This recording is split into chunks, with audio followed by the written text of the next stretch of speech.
Ini adalah kisah horor dari Indra, Gito, Kevin, dan Nina. Saat itu mereka akan sedang mengadakan liburan di villa karena Nina, adik dari Kevin yang saat ini sedang berada di bangku SMP, akan segera mengadakan ulang tahun. Tentu ini adalah hari yang paling senang bagi Kevin dan juga Nina. Begitu pula dengan sahabat-sahabat Kevin, Indra dan Gito. Villa yang akan mereka tempatin ini tidak jauh dari rumah mereka, hanya 1 jam perjalanan dari kampung mereka. Namun villa ini berada di sebuah kaki pegunungan yang sangat melelahkan. Bayangkan saja, villa ini berada di kaki pegunungan, namun mobil mereka harus diparkirkan di bawah gunung tersebut. Jadi mereka harus jalan kaki menuju villa tersebut. Kemungkinan waktunya adalah 30 menit. Mereka harus menyusuri hutan yang aneh. Hutan tersebut dikenal orang-orang sebagai hutan kematian. Sore pun sudah mencapai setengah perjalanannya. Indra sudah bersiap-siap untuk segera berangkat. Gito pun menghampiri Indra. Indra pun akhirnya segera berangkat. Namun tiba-tiba Bapak Indra memanggil Indra, dan Bapak Indra memberikan sebuah jimat yang Indra pun tidak tahu maksud dari jimat itu apa. Namun bapaknya hanya berkata, "Nah, kalau misalnya nanti di villa ada yang gangguin, tolong bakar ini aja ya, bakar. Pokoknya bakar apapun yang terjadi jika ada yang mengganggumu, oke?" Seolah-olah menyuruh Indra untuk membakar jimat itu jika ada yang mengganggunya. Indra pun hanya berkata, "Ya Pak." Dengan langkah Indra dan Gito yang semakin menjauh dari bapaknya, terlihat wajah bapaknya Indra dengan wajah yang sangat cemas dan berharap semoga anaknya bisa selamat. Sementara di rumah Kevin dan Nina sedang menunggu kehadiran Indra dan Gito. Mereka sudah sangat bersiap untuk segera berangkat ke villa yang sudah mereka pesan. Dan akhirnya Indra dan Gito sampai di rumah Kevin. Kevin dan Nina akhirnya sangat senang, dan akhirnya mereka pun langsung berangkat ke villa tersebut dengan menggunakan sebuah mobil. Indra, Gito, Kevin, dan Nina langsung masuk ke dalam mobil dan perjalanan menuju villa dimulai.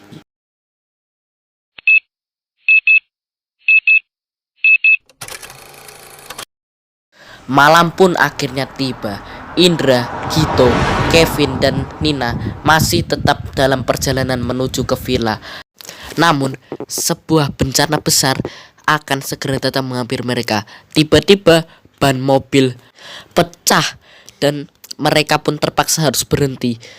Indra dan Kevin mencoba untuk mengecek ban mobil mana yang pecah, dan ternyata ada 2 ban mobil depan pecah semuanya.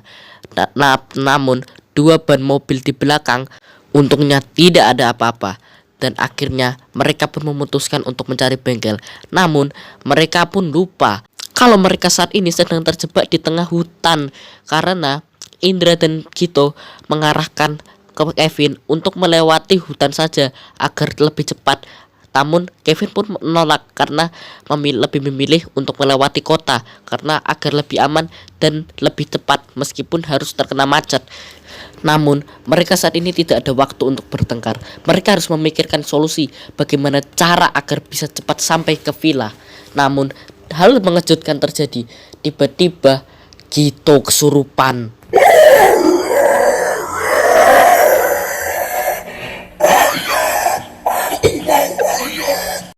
Mendengar perkataan Gito, Indra dan Kevin langsung meruqyah Gito. Semua surat mereka baca, namun tetap Gito belum sadar. Akhirnya Kevin pun memutuskan untuk langsung menampar Gito sambil membacakan ayat. Namun Indra langsung menghalangi Kevin dan berkata, "Jangan sakiti Gito, kita pasti bisa menyelamatkan Gito." Di tengah rasa panikan tersebut, tiba-tiba Nina hilang. Nina hilang tidak entah kemana. Nah akhirnya Kevin memutuskan untuk langsung lari ke tengah hutan untuk mencari Nina. Dia tidak tahu apapun resikonya. Sementara Indra masih tetap menjaga Gito yang kesurupan. Akhirnya Indra pun mengambil jalan terakhir, yaitu membakar jimat yang telah ayahnya kasih. Akhirnya Indra pun langsung membakar jimat tersebut, dan alhasil Gito pun akhirnya tersadar.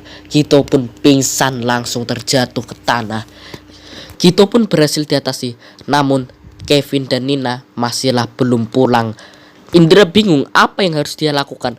Akhirnya dia pun memutuskan untuk memasukkan Gito ke dalam mobil dan mengunci pintu mobil. Dan Indra pun memutuskan untuk langsung berlari ke tengah hutan. Dia tidak memedulikan apapun resikonya, yang penting temannya ketemu. Namun itu adalah sebuah malapetaka besar dari awal malapetaka yang akan segera menghampiri Indra dan kawan-kawannya.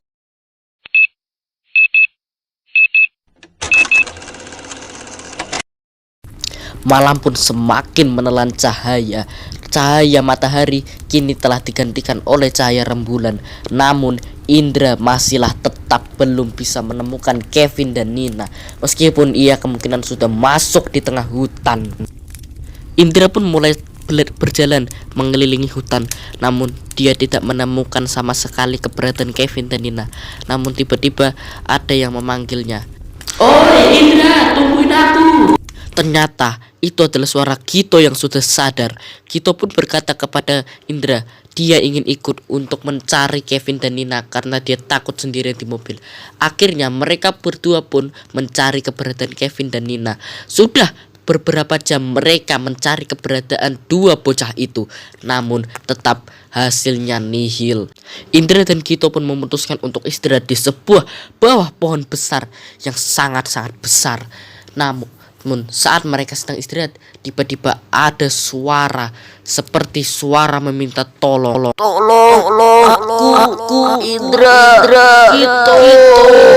Suara itu terdengar seperti suara Kevin yang sedang meminta tolong. Akhirnya Indra dan Gito pun langsung melihat ke atas pohon, dan ternyata benar saja Kevin dan Nina sedang diikat di atas pohon tersebut sambil menangis.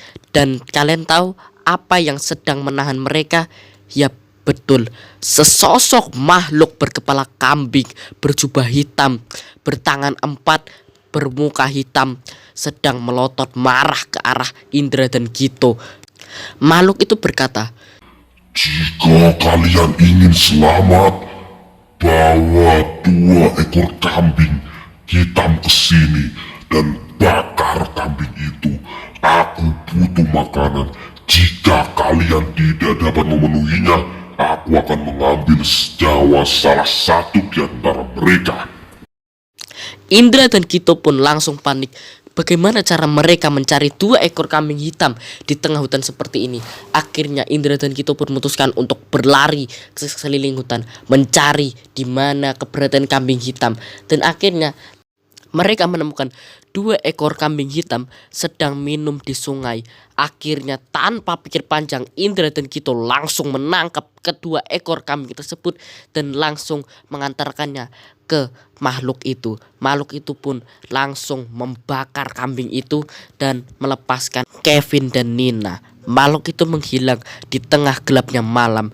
Akhirnya Indra dan Gito langsung membopong Kevin dan Nina untuk segera dimasukkan ke dalam mobil, dan mereka akan langsung tancap gas pergi dari hutan tersebut walaupun dalam keadaan bocor mobil itu. Akhirnya mereka sampai di tempat mereka memarkirkan mobil. Indra langsung menyalakan mobil, Gito langsung memasukkan Kevin dan Nina, dan mereka semua langsung tancap gas pergi dari hutan itu dan tidak melanjutkan perjalanan ke villa karena mereka takut hal buruk yang akan lebih besar lagi akan terjadi. Dan itulah kisah horor dari Indra, Gito, Kevin, dan Nina.